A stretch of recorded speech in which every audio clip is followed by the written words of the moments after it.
Alrighty, we'll just let everyone join the feed. So go and get your panettone and a coffee. Whoever's doing the panettone, the cioccolato, perfect. Mm-hmm. Well done. I'm surprised you can get panettone this early. Are you joking? It's November. I know, but we've just passed Halloween. It's just, They're little too already fast for advertising me. Merry Christmas at the moment. I know, It's out of control. preparations. Who was It's not me. It's that one. It's happening already. Yeah, no, let it break down. Mute.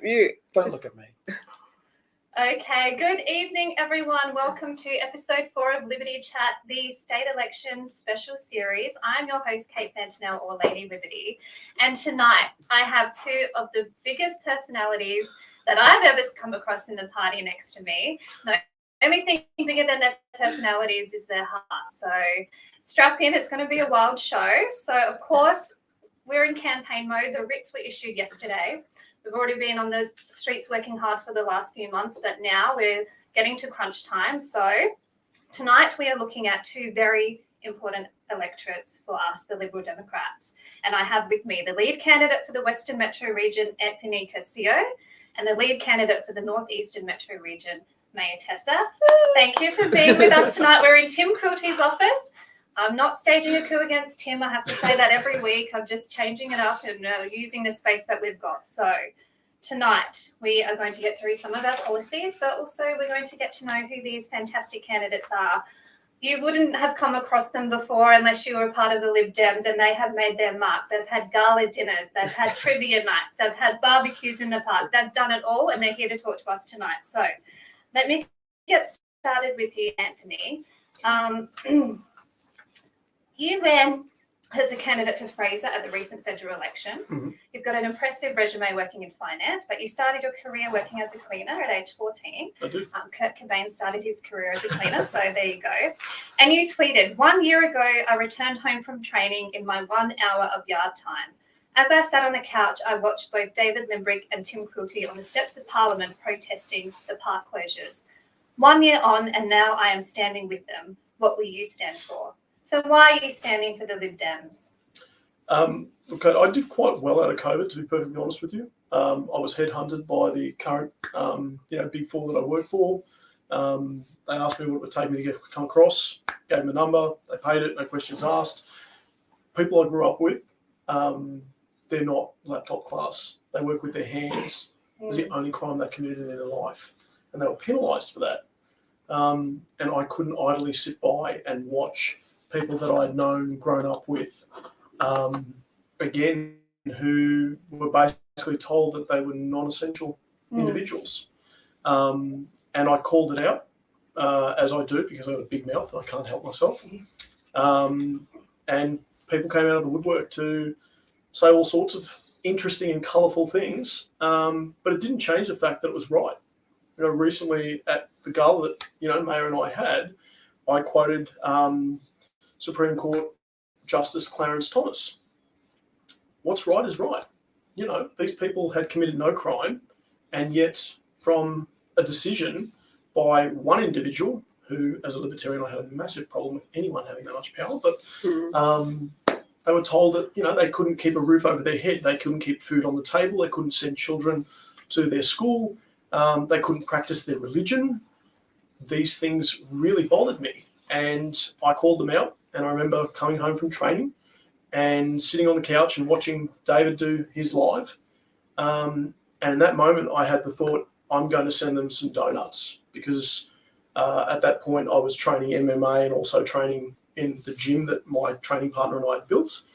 And as I started scrolling through Daniel's donuts, because I used to do this, I was training, I'd scroll through and just look at them and go, oh my God, how good are those?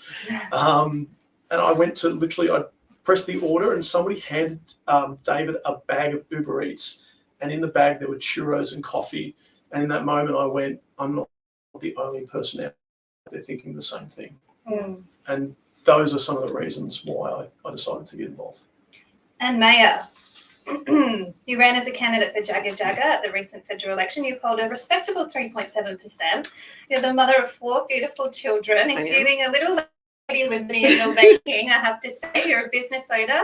And on Liberty Chat Ladies Night, which is when I first came across you, you said, when I see community suffer, I want to do everything I can to help. Is that why you're running at the state election? I am.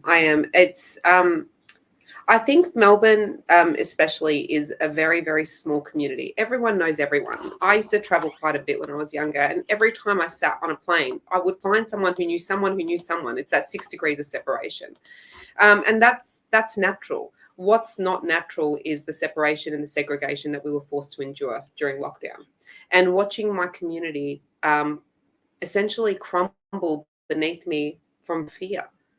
Now, for me, I had friends who knew me, who trusted me with their children, all of a sudden turn around because someone from the government said, no, not allow me to be a part of their lives anymore. And for no other reason than their fear and from government narrative. So it was a huge wake-up call for me where I went, okay, number one, I didn't have anyone to vote for at the time. When I looked around at all my representatives, and all the representatives got a phone call from me and not one of them returned a phone call or an email, I didn't have anyone to vote for. Number two, I didn't trust anybody. I think we're all in that position now where we're suffering from a little bit of post-traumatic stress and we don't trust people anymore. We don't trust what we've been told. And so for me, I wanted to see it with my own eyes. I wanted to see exactly what is happening and how we can make the situation better and how we can unite people.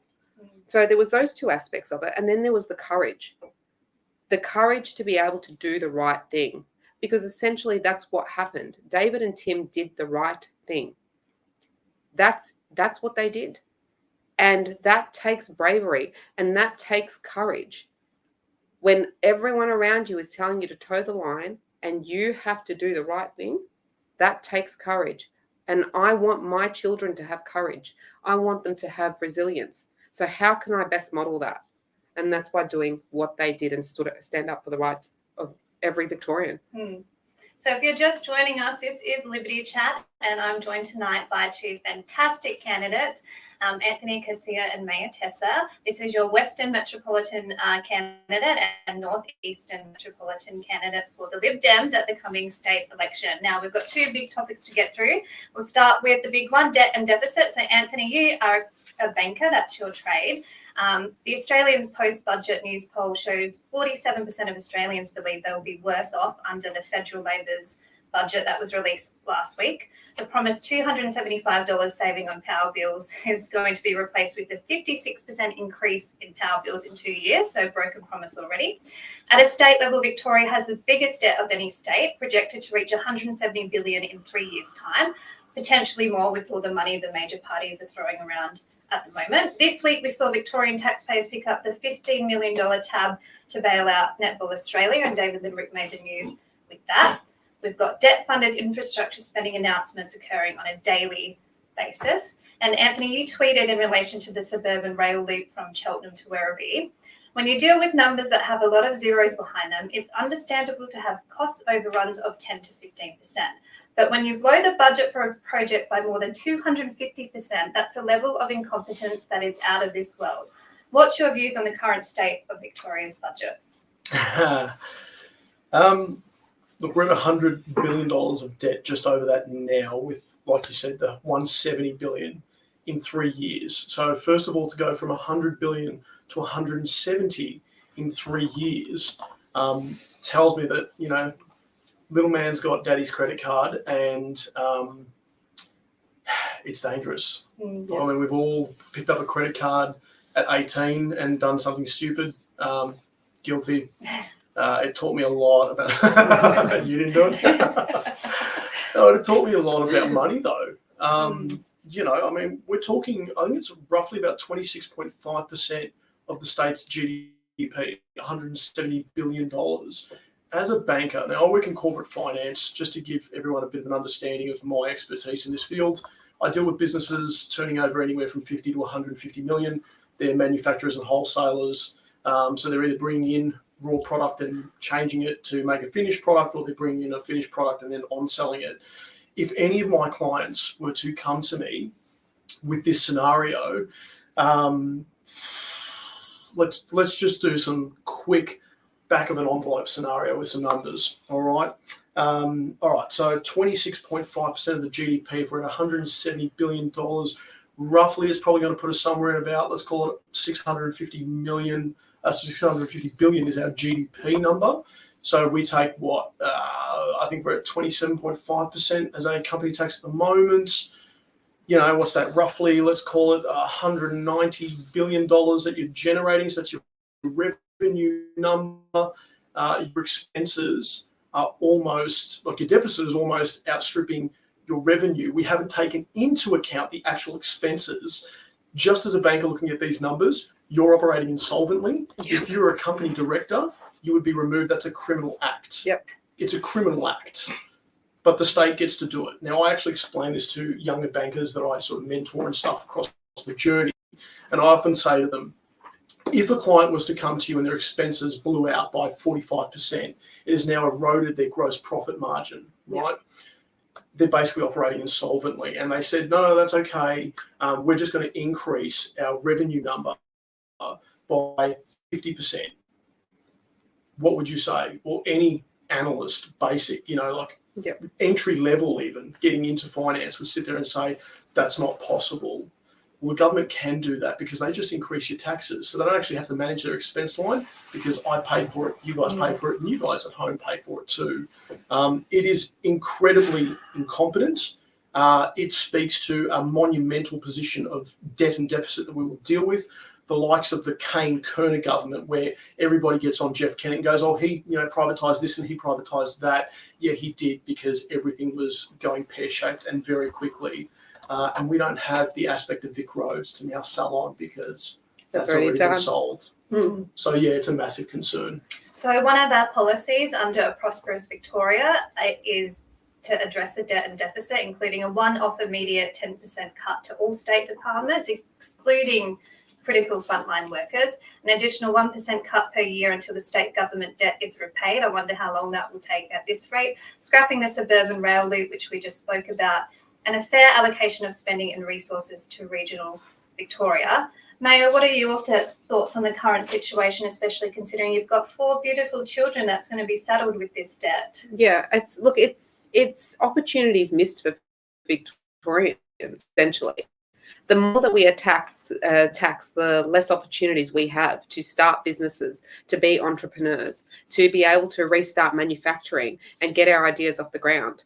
The way that you do that, and any small business owner will tell you, is because of cash in your pocket. It's because of how much you have to invest in your business. Now, for ourselves, when we started our own business, we didn't have any free-flowing cash. We didn't have a lot of cash. So how did we do that, and how did we fund the growth of a business? We did that by my kids and I lived off baked beans and eggs for nearly 2 years, every single day, because that was the cheapest and the most easiest thing to feed them at the time. And every single dollar went back into the business. We didn't keep credit cards. If we couldn't afford it, we wouldn't. I would use Flybuys dollars. I'd look around and say, how can I increase Flybuys points so that I could then buy the presents so they could go to the birthday party without empty hands. And there's so much sacrifice that's done in those early years of building a business that people don't see and think, oh, well, you're successful now. Well, yeah, we did the hard yards, but our job now is to make sure that the economy keeps going. And our job now, and our responsibility, is to our employees to keep them in a job that's able to look after itself, that's financially able to look after itself, it's able to continue to grow so they can grow and they can buy their houses. And that's what the government's job is. The government's job is essentially to give you the opportunity. What this government does is take away the opportunity. And I'm so surprised at how many people are okay with this. How many people go, oh yeah, no, that's all right. I'll raise taxes to look after the vulnerable. I get that a lot. Well, we're not looking after the vulnerable. Let's face it, because you can go out on the street, and if you haven't gone out on the street, go out on the street and go and meet the vulnerable, the true vulnerable that need the help, and let them tell you their life stories and what they're escaping from and what they want. Do they want a hand up? They want a hand out or a hand up? and they want to get themselves out of poverty. The only way that we can do that is by creating opportunity. The only way that we can do that is by lowering taxes and allowing business to do what it does best. For me, Victorians need to change their perspective. I say this all the time. We need to stop thinking of taxpayer dollars as something that's just infinite and start looking at as us paying shareholders essentially into Victoria. So if every single tax dollar we spend is invested into Victoria, then we deserve the right to see that investment grow, not just be funneled away into rubbish projects, ridiculous ideas, and essentially bribing the public to vote for them. What do you think of the $15 million that was given to Netball Australia by the Victorian government or by the taxpayer, Anthony? Do you think that's a wise investment? Remember, you're not allowed to swear. There's no swearing. This is a swearing-free office when Tim Quilty's not around. Absolutely. Look, I'm the last person to get on an organisation like Netball Australia and their ability to play netball. I mean, local community sports, things like that. I'm a big supporter of these things. I don't understand how a stance was taken about a comment from an individual 40 years ago that was a concern compared to the last 2.5 years where Victorians were actually shot at. Mm-hmm. They were locked in their homes, let alone the fact that, you know, I saw a lovely tweet from an individual who will remain nameless, but they basically talked to how the AFL gets sponsorship and nobody bats an eye. The AFL is a profitable entity, first of all, and we're not talking about propping up another entity where they had private enterprise offer them a contract and they turned around with the free meal and went, I don't like the taste of that. I can appreciate, I work for a big organisation, that I have to toe the line at times. And there are many times where I pull people up behind closed doors and I have a conversation with them and let them know my honest opinion. But at no point do I turn around and say, oh, I'm not happy with, the fact that you've given me a freebie here. It's incredibly disappointing, particularly because the tyranny that sort of played out on Victorian citizens happened 2.5 years ago, not 40 years ago. So it kind of is a little bit hypocritical. And the fact that we have done that at a point where Victoria's drowning in debt is not only fiscally irresponsible, but it's, I can't swear. It's not, and this is the thing, is it's not a sponsorship, it's a bailout. Let's call it what it is. Yep. It's an absolute bailout. Netball Australia should be able to stand on its own 2 feet. They have remarkable players. If their players are not being supported, that is their association's problem. Their association's job is to go out there and make sure those players are supported and have the right incomes. It's not there to be able to sit there and constantly put out their hands and put out their fires. If they're not growing the industry, we know there's a need for it. My daughter loves netball, absolutely loves it, and I know a lot of kids that do. And I want to be able to support it. I played it as a kid, so wing defense all the way. Wing defense all the way. That's it. We're gonna have a Lib Gems netball party after this. But it's true. We can't continue to bail out entities that do not support themselves.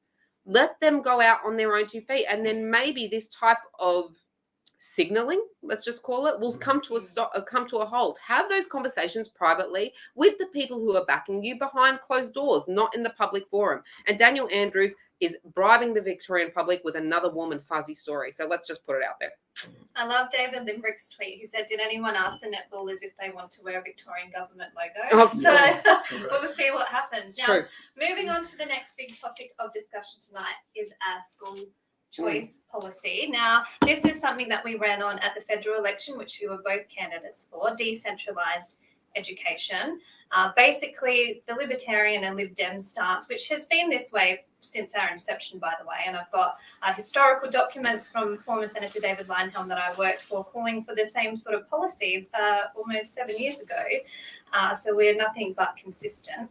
And the decentralised education policy at the Victorian level is to fund students, not institutions, allow schools to opt out of the national curriculum, and to support independent education models such as co-ops co-ops, homeschooling, and micro schools. So this week we saw the NAPLAN, or National Assessment Program Literacy and Numeracy results come out, saying that Victoria is the only state to have recorded substantial decreases in the past year. The gap between boys and girls in Year 9 on literacy has grown, with almost 15% of Year 9 boys not meeting the national minimum achievement standard for reading, the highest proportion ever.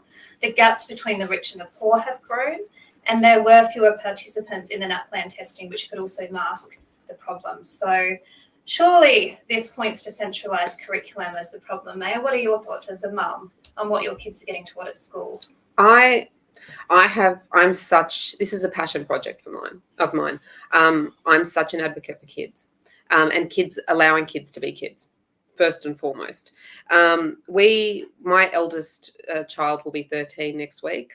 God bless her soul. So I've got a 13. Scorpio baby, like me. Yes, a Scorpio. Yes, and it was planned that way. No, I'm joking.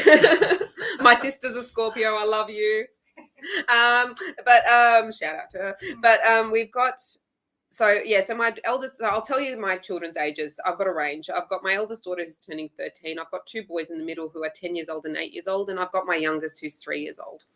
And the changes that I've seen through the school, because I was very, very active from their kinder years, from their occasional care to the schools and going on to those committees, the changes that I've seen are enormous.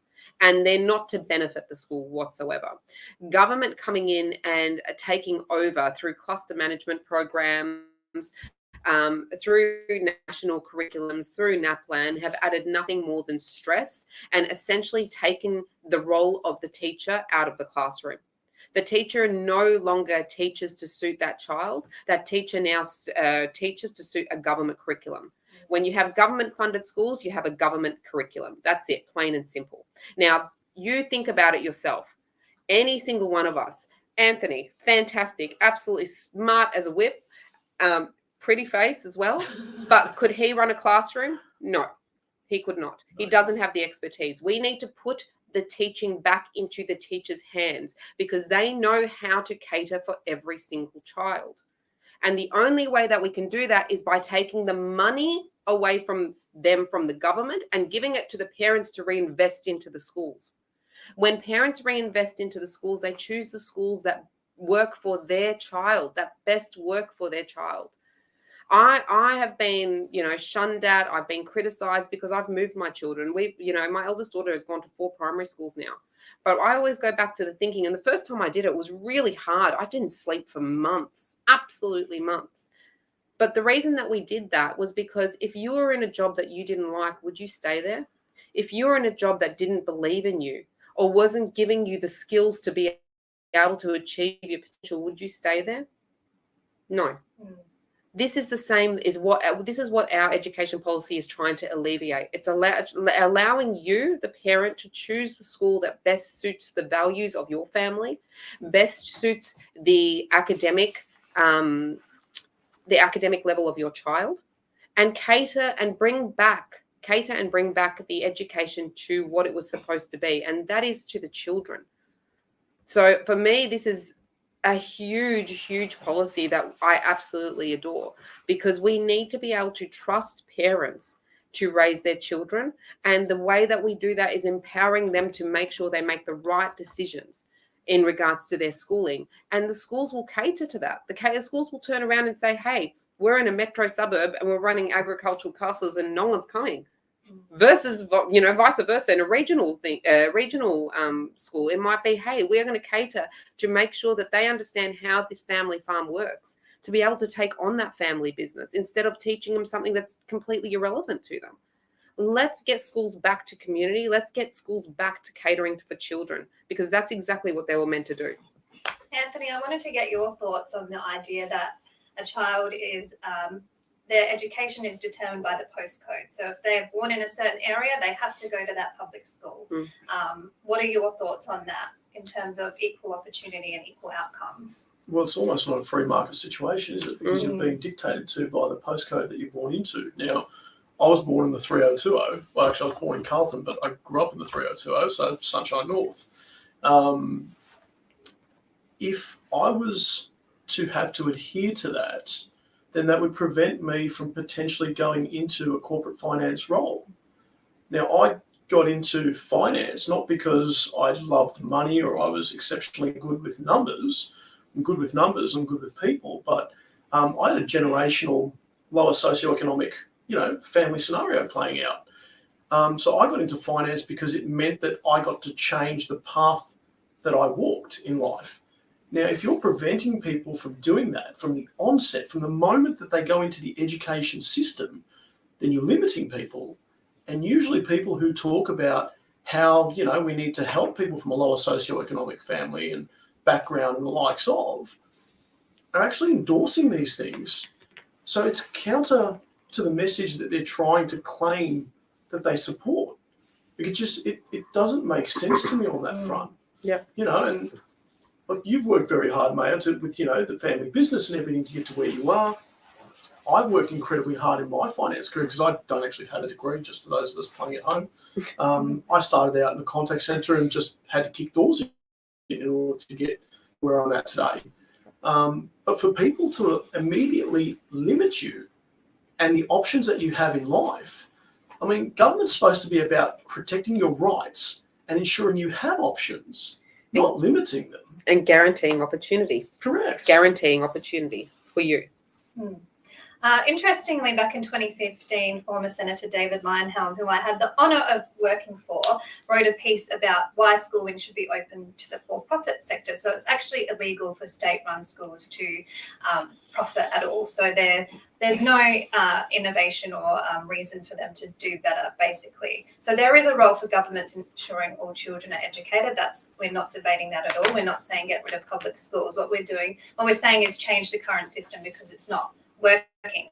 So a better funding approach, which Senator Leyonhjelm wrote back in 2015 and is still the policy today, would be to allocate taxpayer funds to children based on their circumstances and those of their parents, with parents free to choose the best school for their children and contribute extra if they think it will help, provided the level of taxpayer funding for the poorest parents and children is sufficient to ensure a sound education and takes account of children with special needs.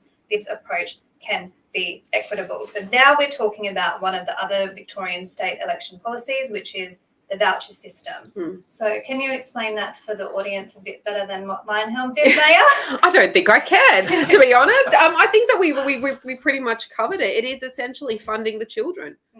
That is exactly what it is. It's about putting the control and the curriculum back in the hands of the teachers, allowing them to cater to their community, and having the children turn around and say, we will reward you by funding your school, by being at your school and learning. Kids, I've got 4 of them. Every single one of them is different. It is, some days you walk into my house, it's a circus. Other days it's an army. Good luck. But the coffee's always hot if anyone stops by. What we need to do is make sure that we are able to make sure that all those square pegs aren't trying to fit into a round hole. We need educators to get on board and start teaching and doing what they were taught to do, not just relaying what the government is thinking is the best thing and the best option at the time. I know when I grew up Italian, I grew up, learning Italian. I'm Lebanese, but I grew up learning Italian in my school. We don't have Italian language in our school anymore. It's very much following the Mandarin speaking, which is fine as well. Yeah, absolutely. But for me, I married an Italian. I don't know if that had something to do with it subconsciously. But he's a good one. But I married an Italian, and my kids don't have the opportunity to do that now. We don't have the opportunity to be able to choose a language in our classroom. It's dictated what we have to do. All right, and now my children's school is great. I absolutely love them. A big shout out to our principal who's resigning this year. Unfortunately, our hearts are broken. But this is what this voucher system is doing, is putting control of the learning back into the teacher's hands. So Tim Quilty said in Parliament last year, September, that we have house prices as a proxy for good schools. The better the school, the higher the house prices nearby. If anything, the worse a school does, the more support it receives. The system is backwards. The problem is not the teachers, it is the governments. Schools should be free to try new things and to innovate and to reap the rewards of doing so. We need to allow schools and parents to develop curriculum. So this was back 2021, Linehelm back in 2015. This is a long-standing Lib Dem policy. We don't just announce policy on the run because there's an election around the corner. This is the principles that we live and breathe. This is what we're about. Absolutely. Anthony, I wanted to ask your opinion on something that I know you're going to get quite fired up about, but you have to not swear. During the pandemic, teachers were forced to get vaccinated if they were to continue teaching, and now we're seeing a shortage of teachers. We saw the same in Western Australia, where I've spent my last 2.5 years. What are your thoughts on treating teachers who, it's a vocation, my parents are both teachers, putting them in that position where they had to choose between their vocation and educating the future generation and going through a medical procedure? And you're not allowed to swear. Someone with a beep. So, No, look, I think it's absolutely disgusting that government got in between the medical relationship between a doctor and a patient. There's no place for government to ever step foot in there. Bodily autonomy extends to all matters. It's not selective. You don't get to choose it. You either believe in it or you don't. The hypocrisy that normally comes with that is something that really sort of gets my pulse sort of elevated a little bit.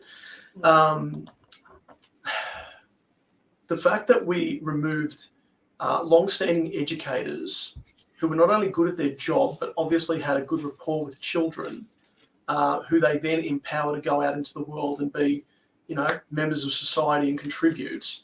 And we suddenly just deem them not only be relevant, but to not have a place. And we dismiss that over their decision to make a health choice. So not only did we take the possibly worst moral approach to the scenario, unethical, but then on top of that, we then removed the ability for supply to meet demand. And now we're kind of shocked that supply is not meeting demand. I mean, this is not really complicated stuff. I mean, this is really basic. I bet you if you had an education system that supported you in that theory and understanding liberty, they might get it. But yeah, no, you're absolutely right. It's disgusting what's happened. It's disgusting what's happened to civil liberties in this country and how we've allowed it to happen. Yeah. I know all of you out there and those the majority that are watching fought hard. And this is exactly what we need to continue to do, because it's not okay for them to take a centimeter of our own individual liberties. It is not okay to take an inch under any guise whatsoever. You were born with your own civil liberties. You were born with freedom. And it is our job, and what we will do when we get into Parliament is make sure that they are not only returned, but also enshrined in the Constitution. Never again. Never again. Never again. Mayor Tesa, Anthony Cursio, these are two of my favourite candidates. If I'm allowed to have favourites, you're all my favourites, okay? I just love all of you so much. It really warms my heart. I've been in this party 7 years, and to have this calibre of candidates, I just wake up every day so blessed to be here. Something else that happened during the pandemic that I know is going to get both of you quite fired up, but no swearing. The schools. The schools were closed the longest out of any state in Victoria. I actually went back and had a look at what Tim and David were saying about this. And David Limbrick called it really early. He was asking questions and he was saying, I don't think this is good for the kids. So back in September 2020, he tabled a petition with over 2,000 signatures to keep the schools open. He said school closures are causing significant harm to children, causing anxiety, depression, post-traumatic stress disorder. This contributes to lower academic performance and routines are interrupted, causing a flow-on effect for the rest of the family. Tim Cruelty said for the people of Northern Victoria, the closure of the state border has been a daily challenge to get across to the other side to go to school, sitting in traffic with their kids showing papers, which the kids will remember. I mean, that wasn't normal for us growing up, showing papers to go to school.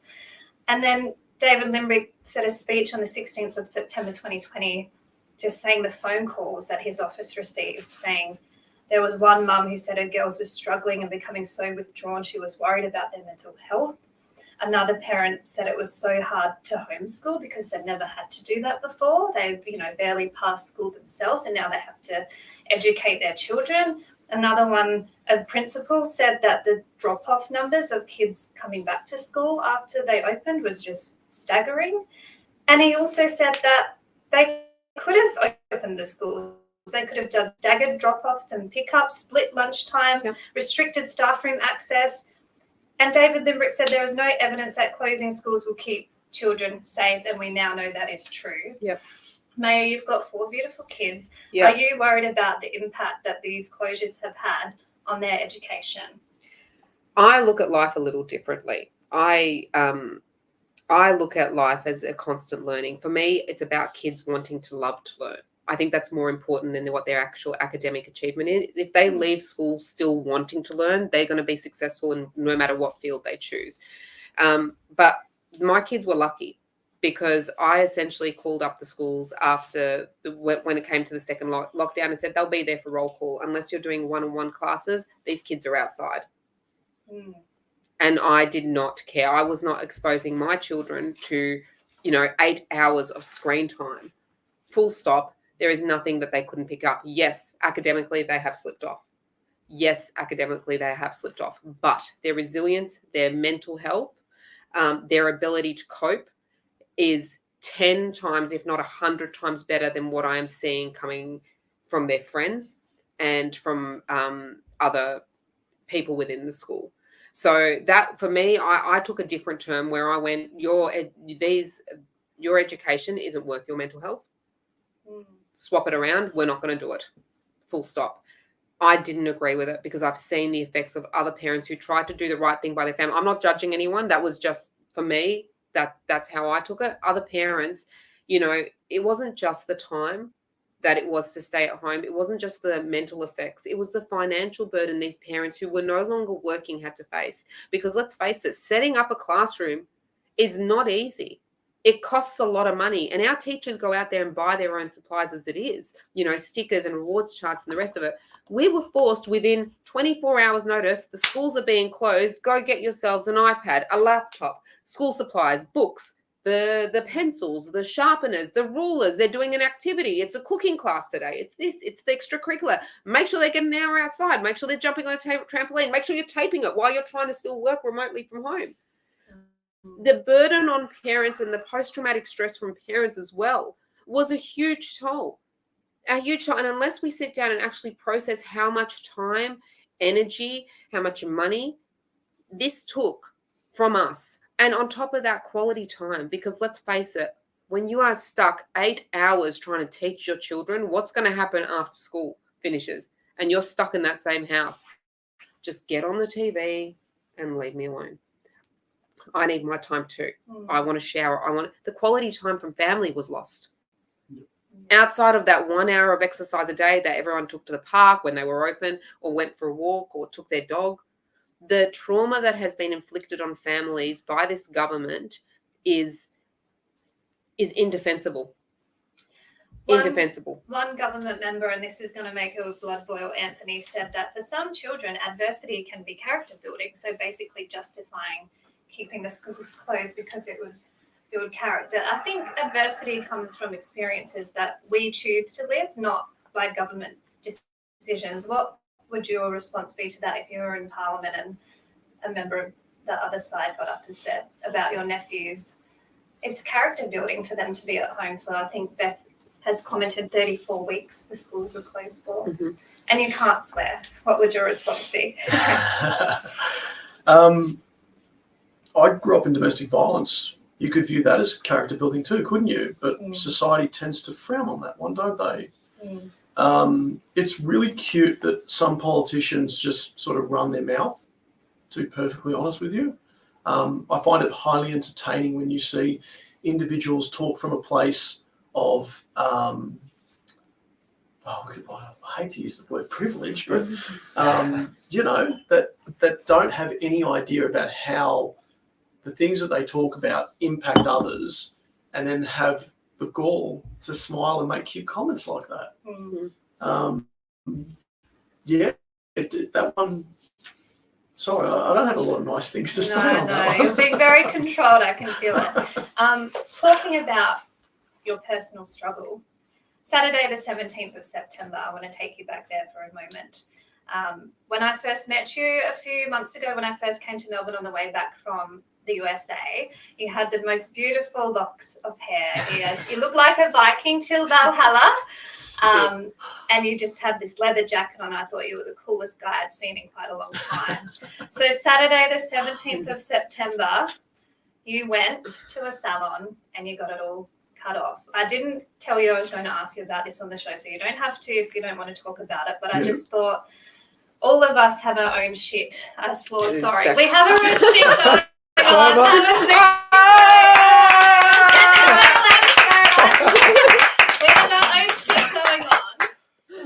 But we put the campaign first. We get out of bed every day and we have our own struggles that we deal with. We have our own personal issues. But every day in this party, we constantly put the principles and the cause and the party ahead of ourselves. That's what we do. That's what I do. And it takes its toll sometimes that we do it because the cause is bigger than us. Yep. Anthony, you cut your beautiful hair off.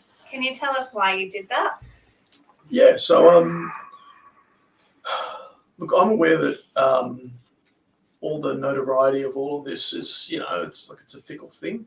But there was an opportunity for me to raise money for a cause that is very close to my heart. Like I said, I grew up in domestic violence. If it wasn't for my grandmother and aunt coming to collect myself, my mother, and my baby sister at the time, she was 18 months, my mother wouldn't be here. It's that simple, Not everybody has family to rely on in those sort of situations.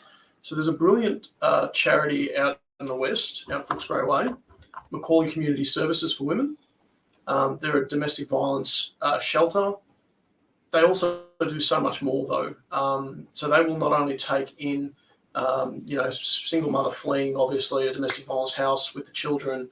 They'll also help them to get, sort of reintroduced to society, in the sense that a lot of women generally in that scenario don't have access to the finances. This is something that we learn in finance, that, financial abuse, like a husband preventing his wife, for instance, from having access to a credit card, debit card, all of these sorts of things. A lot of the time they're homemakers. They don't necessarily work, or if they do, they're not the primary sort of income earner. So Macaulay not only will put people up in, like location to obviously escape, but they'll also give them skills to reintroduce them to society. Yeah. So it was something that was really close to my heart. And I'd been growing my hair at that stage for probably a little over 4 years. So it was literally just above my backside. It was pretty long. We cut it. We raised $4,000 for the charity.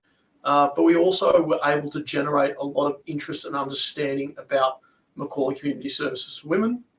And I've come to learn that, look, I don't really talk a lot about my own story, just because when you go through that, the last thing you want to do is draw attention to yourself. So you just sort of make out that everything's normal and it's all okay. But as I've gotten older, I've realized that it's actually really important that we talk about these things, because it helps other people to know that you're not alone. Other people have been through it. Yeah. We come out the other end, and, like, I hate to say we're better for the experience, but it is adversity, and it does help shape you. And if you can overcome something that extreme, then, like a lot of the things that I face in the corporate life, I kind of laugh at when people bring me problems, because it's like, oh, you're worried about that. Okay, cool. So it was really important to do that. We donated the hair to Satori Hair they're actually in Sunshine. They're also out in Yarraville. The team out there were good enough to cut my hair, and they operate through the Sustainable Salon Program. We donated 55 centimetres worth of hair to that then goes to be made into wigs for children who have alopecia. So it was just a really good opportunity to give something back, and it wasn't about me or anything like that. It was just about just doing something, giving back to the community. I think that's a really libertarian sort of principle. Absolutely. Community work and giving back, and people often try to make that out like it's a leftist thing. I was centre left all my life. I actually came to understand that through my libertarian journey. So that's why we did it, and it was a great cause. And despite the fact that I hate having short hair, it was for a really good cause. He looks very handsome now. You're still the He looks coolest guy very I've ever seen. handsome You're still now. the coolest Yes. guy I've ever seen, Anthony. We love you so much. Now, Yes. we have to move on. We could talk all night with these two fantastic candidates, but we have their two side candidates in the studio. Side candidates. Ah! Side candidates. Running mates. So thank you, Anthony. Thank you, Mayor. We love you so much. We love the passion and energy you brought to this party, the gala dinner, all the things that you've done. You've just brought a new lease of life on the Lib Dems. We're so grateful to have you as candidates, and please get involved. If you're in the West, if you're in Northeast, Please. we need you now. Now's the time. We're in campaign mode. The writs are issued. So while you two shuffle off, we'll get your running mates up. Thank you so Thank much. you. I'm just going to say we need help with polling day. Polling booths, people. Yes, yes, Thank you. yes. Go. Thank you. Ah, I'm sorry for swearing. I lectured them before the show. No swearing, and then of course I'm the one that swears. You know, well, I tried. Come on now, Sit down. sir. barely make it in there. My head's too big. Oops. So these are the two running mates. This is the future of the party sitting next to me.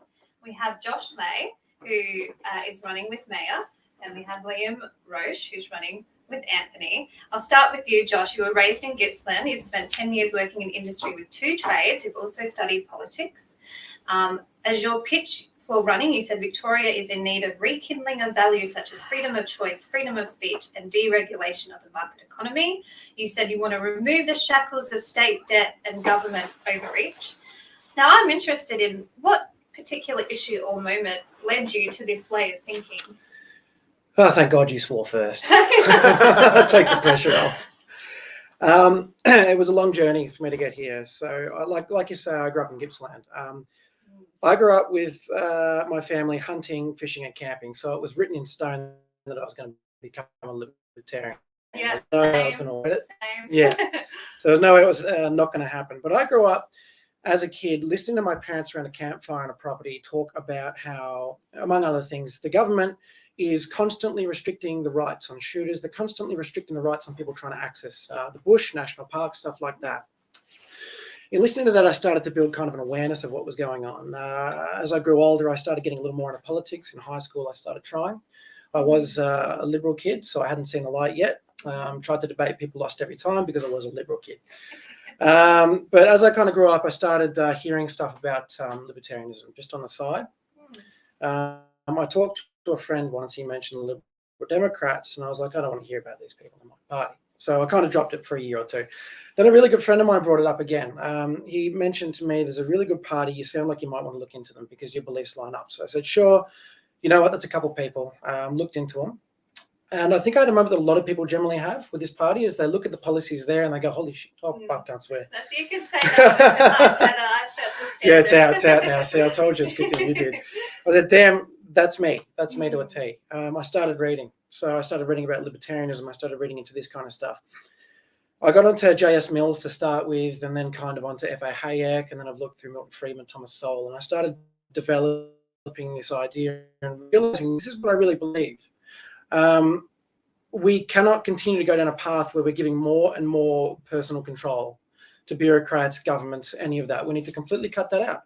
We're seeing as we give away this control, even in small things, like in Europe, they have a zipper merging law, which is where some car will drive and another car will merge like that. And they've got a law that you have to merge like that. And it was interesting. I was reading a book by Matthias Desmond the other day, and it mentions that while that might sound like a good law initially, in doing that, you take away that ability for someone to have that spontaneous generosity. You take away the soul. While it might be more efficient, you're taking the soul of society away. So every time we get these small, pernicious, insidious little rules put on us, they slowly begin to break down the fabric of our society. Pardon me. That's why I've gone down this path. I started reading into it. That's what's driven me towards it. That's what driven me to run for this party. I always wanted to do it. I just didn't think I'd be doing it in my 20s. Well, we're grateful to have you, and your parents are beautiful too. Hi, if you're watching. It was lovely to meet you at the gala dinner. They will be. And on the other side, we've got Liam Roche, who's running with Mayor. Anthony. Anthony. Sorry, I'm getting confused. So many candidates. I've got We're the running with I've got the Anthony. country bumpkin. So Liam's love for politics, you said, came through the exploits of former Senator David Leyonhjelm, which warms my heart. I love when people say they came to this party because of him, because that's where I came from as well. And US Senator Ron Paul. You said during the state imposed downtime, you read about libertarianism and economics. You want to get the monkey that is the government off the back of ordinary Australians for having a go, whether they be a worker or a business owner. You strongly believe all persons have a right over their own bodies. So I just want to know, was it a particular speech or news article that made you aware of Leyonhjelm and the Lib Dems? Is that how it happened? Well, Do you remember? I sort of found Ron Paul first from like just a few excerpts from his run for the Republican primaries. Mm-hmm. And so that sort of went to the back of my mind. And then a few years later, there's David Leyonhjelm speaking on TV. I'm like, there's a lot of the same things there. And that's when I'm like, maybe there's something to this party. You know, that sort of started following and then became at least a non-paying member for a little bit. And then that's sort of where I've sort of come into the party. Yeah. And is there a particular hot button issue that you're passionate about in terms of the policies we're running on? Like, what could you talk about all day for the state election? The free speech stuff, or if you had to choose a favourite? Probably, now that I've read a lot more about economics, the economic side of things. So anything that gets towards the economic side of getting the government off your back and actually allowing you to generate your own wealth is where I'm going towards. So that's part of their principles rather than just individual policies. Yeah. So some of those policies for the state election, less red tape, cut debt and deficit, which we talked about before, scrapping stamp duty. We've got a really strong policy for economics. Unfortunately, we're run out of time tonight. I just have to say we've got some really big events happening this week. We've got the Western Metro branch meeting tomorrow night, 7 p.m. at the Junction Hotel with the very special guest speaker, myself. Then Anthony and Liam will be there as well. Then on Saturday, the 5th of November, remember the 5th of November, which is my birthday, Southeast Metro branch meetup, which is David and Brick's branch, 11 a.m. at Morty Alex Sports Club, featuring another special guest speaker, myself. So it's my birthday week and I'm carrying the party here in Victoria. That's okay. That's what I'm here for. There's more events happening. Check vic.ldp.org.au or the Liberal Democrats Victoria Facebook page. They're doing a really great job putting the events up and keeping everyone informed on what's going on. Now, Josh, I'll throw to you. What can people do to help with our campaign from now? 3.5 weeks to go. The writs are issued. How can people get in? What do we need people to do? Yeah, that's right. It's coming to the pointy end now. So what we need people to do is get up and get out there. We have a fantastic volunteer base out of the northeast. We're doing a lot of hard work. So we're hitting shopping centres. We're going to a lot of festivals in the area. We're just canvassing. Get out there and talk to people. If you're on this party, if you're on the bandwagon, you really believe these philosophies. You're really for a polling booth. Okay. That's sharing. Don't mind my second candidate. The future of the party really made a testament to mine. I am here for it. She'll kick my ass for that. She's right, though. We do need people on the ground at polling booths. It's been proven it can help with every little percent, and that's what we need. The primary vote is our focus this election. We deserve to have David and Tim back. We deserve to have May and Anthony in and more of our candidates. So thank you for tuning in to Liberty Chat. I'm Kate Fantinel-Lady Liberty, and this program was authorised by our Westcar Liberal Democratic Party 117/757 Burke Street, Docklands, Vic 3008. Thank you for joining us. We'll see you next week.